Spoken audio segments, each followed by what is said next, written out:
Hello বন্ধুরা, কেমন আছো সবাই? আশা করি তোমরা অনেক অনেক ভালো আছো। তোমাদের ভালোবাসায় আমিও অনেক ভালো আছি। তোমাদেরকে মজা দেওয়ার জন্য নতুন একটি গল্প নিয়ে হাজির হলাম। আশা করি গল্পটি শোনা মাত্রই তোমাদের দাঁড়িয়ে যাবে এবং তোমরা হাতের কাজ করতে বসে যাবে। আর যদি গল্পটি ভালো লাগে তাহলে নিশ্চয়ই চ্যানেলটি সাবস্ক্রাইব করে যাবে। তাহলে চলো কথা না বাড়িয়ে হাতের কাজ করার গল্পটি শুরু করি। সকালের আলো জানালার ফাঁক গলে ঘরে ঢুকে পড়েছে। পাখির কিচিরমিচির আর ভেজা মাটির গন্ধে ঘুমটা হালকা হালকা ভাঙছিল। এমন সময় মামি দরজায় নক করল। আরিয়ান, উঠবি না? নাস্তা রেডি।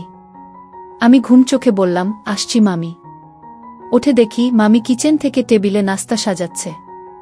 চুল খোলা, এখনো ভেজা ভেজা, গায়ে হালকা শাড়ি, মুখে এক অদ্ভুত প্রশান্তি।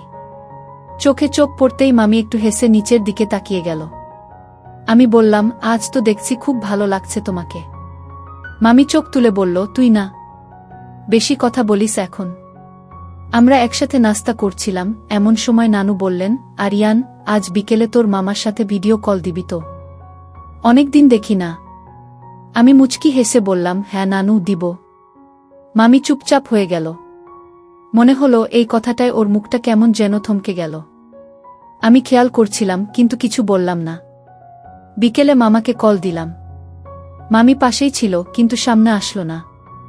মামা জিজ্ঞেস করল, মামি কই? ওকে দেখছি না কেন? আমি ক্যামেরা ঘুরিয়ে মামিকে দেখালাম। মামি হাসতে চেষ্টা করল, কিন্তু সেটা যে আসল হাসি না তা আমি বুঝতে পারছিলাম। কল শেষ হওয়ার পর মামি ধীরে ধীরে উঠে চলে গেল নিজের ঘরে। আমি পেছন থেকে ডাকলাম, মামি। সে থামল না। রাত বাড়ার সাথে সাথে বাড়িতে নীরবতা নেমে এলো।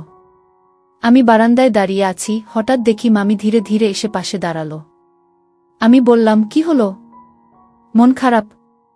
মামি চোখ মেলে চাঁদের দিকে তাকিয়ে বলল, প্রবাসী মানুষদের সাথে শুধু শরীর না, মনটাও যেন চলে যায় দূরে। ফিরে এলেও কিছু আর আগের মতো থাকে না। আমি কিছু বললাম না, শুধু চুপচাপ ওর পাশে দাঁড়িয়ে থাকলাম।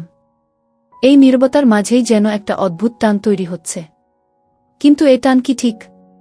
কিন্তু ক্রমশই গলায় আর্দ্রতা কণ্ঠে বলতে লাগলাম, মামি, মামাকে কি খুব মনে পড়ছে?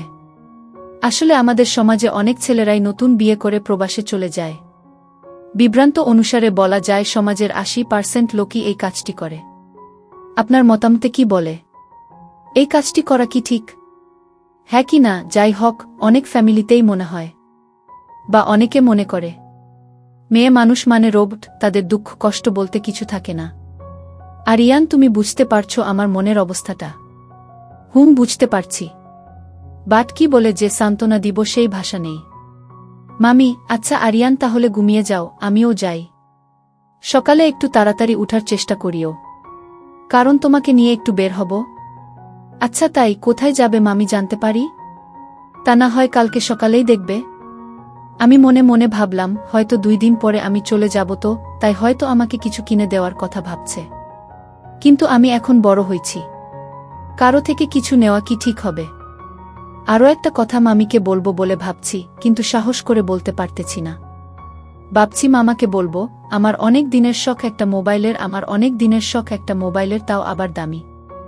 আর সত্যি বলতে, দামি মোবাইল কার না ভালো লাগে? সত্যি কথা বলতে, আমরা অনেকেই মনে করি প্রবাসী মানেই টাকার পাহাড়, সুখ আর সুখ।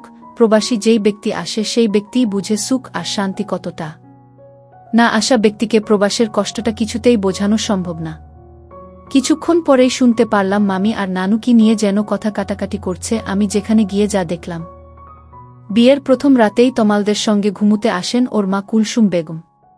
50 এই নারী দরজা লাগানোর আধ ঘণ্টা পর ঠকঠক আওয়াজ করে হাঁক ছেড়ে ডাকাডাকি করে দরজা খুলিয়ে বললেন, ভয়ের স্বপ্ন দেখছি বাবু, তোরে নিয়া ভয়ের স্বপ্ন দেখছি। আমি এখানে শোব। বিছানার উপর ঘোমটা সমেত বসে থাকা সদ্য বিবাহিত বুটি ঘোমটা সরিয়ে হতভম্ব চোখে তাকাল। তমাল ও থতমত। আমতা আমতা করে কিছু একটা বলতে নিলে কুলসুম বেগম এমন ধমক দিলেন, তমাল সরে গিয়ে ঘরে ঢোকার জায়গা করে দিল। কুলসুম বেগম সোজা বিছানার উপর উঠে শুয়ে পড়লেন। বাতি নিভায়ে শুয়ে পড়ো বউ, তোমার কিন্তু সকাল সকাল উঠা লাগবে। তমাল দাঁড়িয়ে আছে, ওর দৃষ্টি সায়মার দিকে নিবদ্ধ।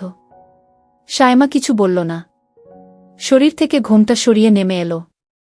বাথরুম গিয়ে সব পাল্টে একটা সুতির থ্রিপিস পরে এসে আয়নার সামনে বসল। চুলগুলো সব আঁচড়েছে। কুলসুম বেগম ফের বোঝা চোখে বলে উঠলেন, তমাল, তুই বাবা আজকে নিচে শুইয়া পড়, নাকি তোর বাপের লাগে শুবি? এখানেই শোবো, তুমি ঘুমাও। শায়মার বুক চিরে বেরিয়ে আসা দীর্ঘশ্বাসের শব্দ কেউ শুনতে পেল না। শায়মা বিছানায় শুয়ে পড়তেই তমাল ঘরের বাতি নিভিয়ে রুম ছেড়ে বেরোল। মন মেজাজ দুটোই চূড়ান্ত রকমের খারাপ লাগছে। এই মুহূর্তে একটা সিগারেট না জ্বালালে চলছেই না। আনিস সাহেব ডাইনিং এর বাতি জ্বালিয়ে দেখলেন রান্নাঘরের পাশে বারান্দা খোলা। সেখান থেকে দমকা বাতাস আসছে। বাইরে গুড়ি গুড়ি বৃষ্টি পড়ছে। আবহাওয়া বেশ শীতল। তিনি চপল পায়ে বারান্দার দিকে এগোলেন দরজা আটকে দিতে। কিন্তু তমালকে সেখানে দেখে বেশ অবাকই হলেন। তুই এখানে কি করিস? তমাল আচানক চমকে ওঠে। পর মুহূর্তে নিজের বাবাকে দেখে খানিকটা ধাতস্থ হয়ে আনমনে উত্তর করল, এমনি।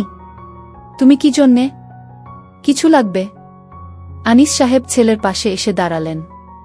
তোর মা ঘুমিয়ে পড়েছে? হু, তোর মা এরকম ছিল না রে বাবু। যত দিন যাচ্ছে ও কেমন পাগলাটে হয়ে যাচ্ছে। ওকে নিয়ে কি করা যায় আমি নিজেও অনেক ভেবেছি। তমাল কোনো উত্তর করল না। হাতের ভেতর জ্বলন্ত সিগারেট লুকিয়ে রেখেছিল বাবাকে দেখে সেটা গ্রিল দিয়ে বাইরে ছুঁড়ে ফেলল। আনিস সাহেব দীর্ঘশ্বাস ফেললেন। আমি ওকে বোঝাবো। এখন তোর বিয়ে হয়েছে, তোর জীবনেও প্রাইভেসি দরকার। মাকে একটা ভালো সাইকিয়াট্রিস্ট দেখালে হয় না বাবা? ও কি ভাববে? আমরা ওকে পাগল ভাবছি। তমাল দীর্ঘশ্বাস গোপন করে। শায়মা খুব অস্বস্তি বোধ করেছে। আমি ওকে কি জবাব দেব? বোমার সঙ্গে আমি কথা বলবো। তুই এসব নিয়ে চিন্তা করিস না। এখন এভাবে দাঁড়িয়ে না থেকে এসে শুয়ে পড়। আমার ঘরে আয়। তমাল কথা বাড়াল না। চুপচাপ আনিস সাহেবের পেছন পেছন তার ঘরে গিয়ে উপস্থিত হল।